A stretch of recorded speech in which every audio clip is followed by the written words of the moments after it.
สวัสดีครับทุกท่านวันนี้เราจะมาพูดถึงหัวข้อที่สำคัญในกระบวนการผลิตวิดีโอนั่นคือการลำดับภาพในการตัดต่อการลำดับภาพเป็นขั้นตอนที่มีความสำคัญอย่างยิ่งเพราะมันไม่เพียงแค่ช่วยให้เรื่องราวของเรานั้นไหลลื่นแต่ยังสร้างอารมณ์และความรู้สึกให้แก่ผู้ชมได้อีกด้วยการเลือกว่าจะนำเสนอฉากไหนก่อนหลังนั้นส่งผลได้ตรงต่อวิธีที่ผู้ชมรับรู้และเข้าใจเนื้อหา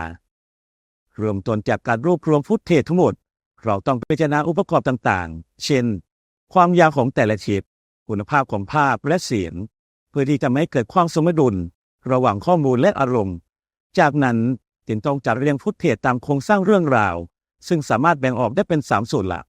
ได้แก่ บทนำเนื้อเรื่องหลักและบทสรุป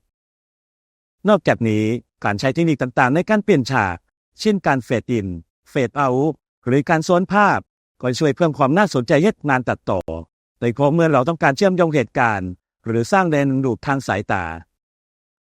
สุดท้ายนี้เดี๋ยวหรือว่าการตรวจสอบและปรับแต่งรายละเอียดเล็กๆน้อยๆก็จะทำให้งานของคุณมีคุณภาพมากขึ้นไม่ว่าจะเป็นสีเสียงหรือแม้กระทั่งจังหวะในการตัดต่อ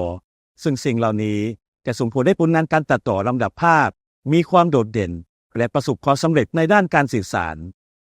หวังว่าข้อมูลในการลำดับภาพการตัดต่อนี้จะเป็นประโยชน์แก่ทุกคนนะครับให้ผู้เรียนเข้าไปฝึกปฏิบัติทำตามคลิปต่อไปได้เลย